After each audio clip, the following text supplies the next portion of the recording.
Hey guys, welcome back to my channel and thank you for joining me on my first video of the year. Happy New Year if people are still saying that by the time you're watching this video. I sound like I have a cold because I left Kilifi with a cold. So I attended Kilifi New Year 2019 to 2020 at Beneath The Baobabs, and if you've watched my Kilifi videos, you've heard me mention that last year I was volunteering at that specific event. As a volunteer working 2 shifts in a day, you don't really get time to experience the festival to its fullest. So I promised myself that I would give it another try in 2019. I also wanted that experience of what it feels like to be a festival attendee as opposed to being a volunteer where you are preparing for the festival. The major difference is, of course, as an attendee, you don't really see how much work goes into one specific thing. As a volunteer, you tend to appreciate the stage better, you appreciate the vendors, you appreciate the whole thing because you yourself, a lot of blood, sweat and tears went into bringing that event to life. So as you have seen from that video title, I am about to share with you my likes and dislikes from Kilifi New Year, and we'll start with the dislikes so that we can get that negative, angry energy out of the way before moving on to the likes. So even as an attendant, I still feel like I didn't experience the festival to the max, and I'll let you know in a bit as we continue going through the video. So there were 3 stages this time round. That's the main stage, the Muse stage, and the Kizazi stage. The Muse stage is named for Muse Club, which is also owned by same management that runs Distant Relatives and this festival, and it's a club in Westlands. I have never been before, but I know it's in Westlands. And now the Kizazi stage was by a group. The group is called Kizazi. I don't know how they came to have their own stage or whether they were volunteering and then they had a stage. I don't know, but Kizazi is a local group. So the Kizazi stage was the smallest of all the stages, and it was very easy to miss. If a friend of mine hadn't continuously kept pressuring us to go check out Kizazi stage, I think I would have missed it actually, because even the signage, for someone who wouldn't be actively searching, they would easily pass that stage. But it was one of the best stages at the event. Kizazi was playing local music most of the times. There was a very energetic crowd. Even the performers themselves were hyping the crowd up. But whenever there was like a main act, like a big, like Mzito, a big act on the main stage, Kizazi stage would be told to switch off everything, switch off your music, like keep it dark, let everyone's attention be on the main act. But then you know that not everybody went there to see Blinky Bill, not everybody went there to see Faisal or the main acts. Some people don't know who those people are, and they'd kind of enjoy a local vibe, or maybe they've flown in here to enjoy that local, that Kizazi action that was happening at that stage. So you can't say switch off that stage, let everybody go to the main stage because the main act is on that stage. Like, it's pretty unfair. What if I don't like that main act? Why are there 3 stages? Why was there an extra stage if at all you didn't want it to be on when there was a main act, right? Another thing that I kind of felt bad that I didn't talk about last year, and a friend of mine kept asking me, Kish, why didn't you tell me that 90% of the population at this event is white? I don't know why I didn't mention it. I guess I just kind of assumed that it's an electronic house music event. So I guess I just neglected to mention that because I assumed that everyone knows that. Anyway, I'm sorry. That one is on me. There are people flying in from the Netherlands, America, the UK, Belgium, France, people from all over the world. Yes, it is diverse. Yes, it is white. But then again, why don't you come and occupy these spaces? That's one of the reasons why I went last time. I encouraged more of my friends to come this time because I want all of us to occupy these spaces, get to enjoy this same luxury that those white people are enjoying right here in our country. Take advantage of the space, come and see it for yourself. Yes, it is white. You have your crew, you're having your own fun. There are still spaces that they don't come and occupy within the event. So, you'll still feel comfortable. It's not like, oh my God, there's too many white people, I want to leave this place. No. Another reason why there's probably too many whites is because there's not enough marketing for that event locally. You don't see ads on TV, you don't hear ads on radio. Okay, I had an ad on radio one time. I know ads are on Instagram, but that's because I follow them, so I interact with the page a lot, so the ads pop up on my feed. Why don't they hire influencers like Kish to kind of, market your event for you? We are here and we have the resources, or we can easily find the resources and work with what we have and help you market that event so that more people like us can show up at the venue. Next point, same as that one for turning off the stage, is when you'd find a set has ended and the next performer is about to come on stage. Perfect example for the Blinky set. Just when he was about to finish his mix, you could easily see he wants to continue and play a few of his songs, because he had started with a few of his songs, DJ mix, and then now he wanted to probably play a few of them after, and the crowd was also asking for it. So this guy Matt from Kaya Collective, beautiful band, amazing performance. You wouldn't think a live band would deliver such a performance. But anyway, back to what Matt was doing. Matt, you come on stage and you cut off Blinky Bill to tell us, okay, it's time for the next act coming on. Her name is Kampire. Yes, we are here. We love Kampire. We want to listen to Kampire, but you can't just cut off, talk over their mix and announce that another performer is coming next. I mean, it just didn't feel good. Probably even Matt was just acting on instructions from above. He was just told, go on stage, say someone else is coming. Another thing that was not enjoyable for the audience was performers would arrive late. It would be indicated that the performance was supposed to start at 7. The performer would start their act an hour and a half later. For Ochungulo family, they were to go on at 8 p.m. We arrived at the stage at 7:50 p.m. waited till 8:20, they had not yet arrived. Left, came back at 9 p.m. they had not yet arrived. They came in at 9:15, 9:20. There is when now their performance started. And even after they had started their performance, they only performed 4 songs, and they would pull up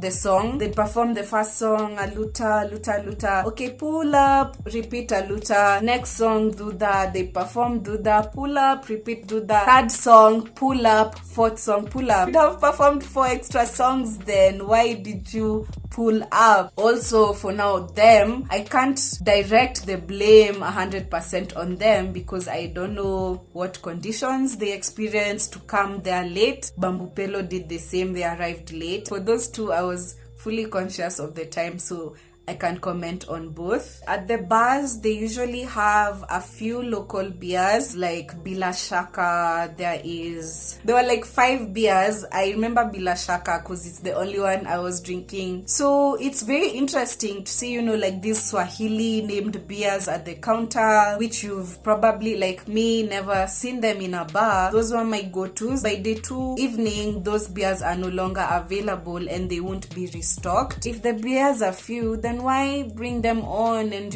excite us with a new beer? I found my new favorite beer for the event and then it's done. The same happened last year. Probably they need to tell us why the beers are so few to prepare us when you go to the bar and order your favorite beer and it's not there at all. This year there was a charging station at the campsite, an extension with only 6 spaces. So we are over 70 people in that campsite. How are we going to use 6 spaces in a day, and people need to charge their phones for like 3 hours. My phone was either on 10% or off the whole time. I never took advantage because it was always full. If I come to sleep at 4 a.m.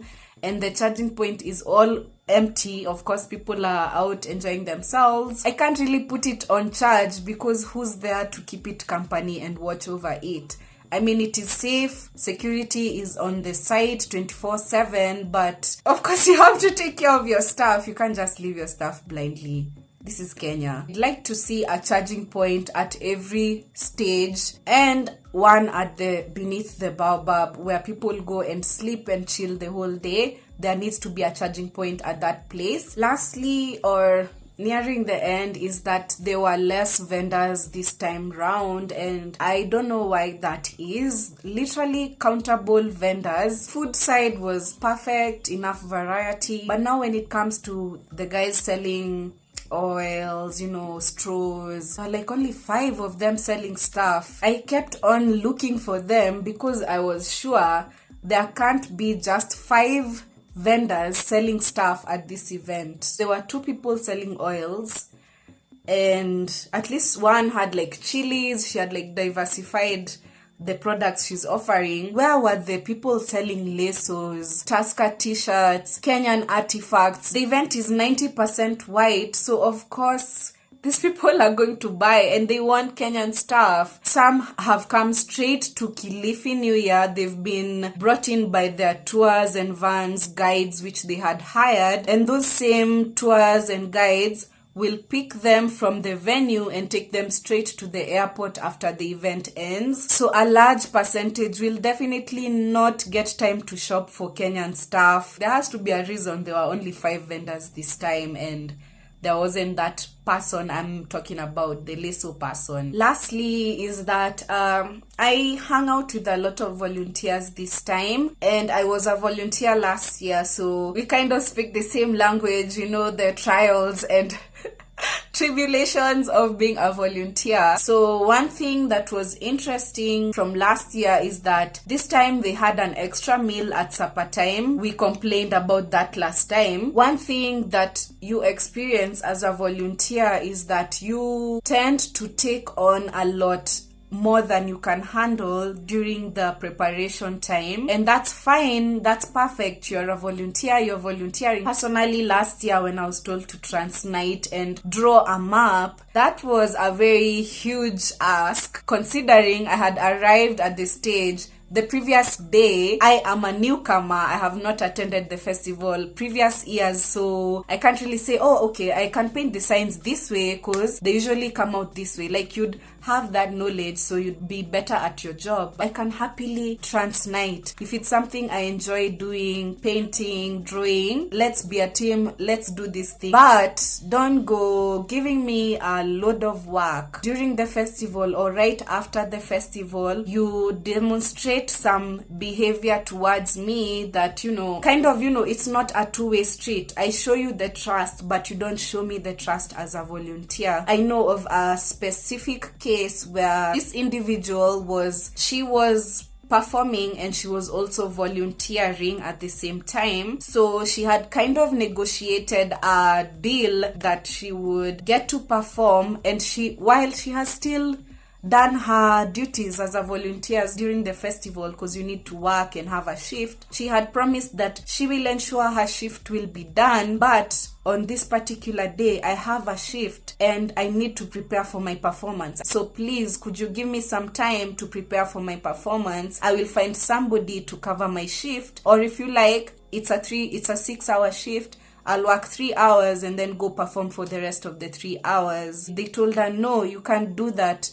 Choose your work or choose your performance. So what happened was that she was very overwhelmed. I mean, you have this chance. You are in your outfit. You have your equipment. You have carried it from your home where you mentally prepared yourself that you will come to Kilifi and have a performance. And here you are, and then someone is telling you, no, you can't do it. What will you do? Of course you will rebel. She performed, but she was threatened with forceful removal from the grounds. That is kind of a aggressive reaction, considering she was a volunteer on the ground. You guys have had conversations. So we are done with ranting about Kilifi New Year. Now we are off to the things we love about Kilifi New Year. We love the good vibes, we love the people, the energy. There's just something about the environment that lets you feel so calm inside. The people are so helpful. You feel it more as a volunteer because there you are arriving on site. You don't know anyone, you don't know what to expect. People are there ready to receive you. Hi, welcome. Let's set up your tent. They don't even know your name. As an attendee, yeah, you do feel the same. You feel the same welcoming vibe. For me, I think I had an advantage because I already had friends there. I had connections there. But as a newcomer coming straight into the event, definitely you will find your home. You will find your tribe. And when you do find your people, memories and friendships for life. Another thing is about the beer prices. A beer at Kilifi New Year costs 300 shillings. That's a pretty high price, yes, than your local, but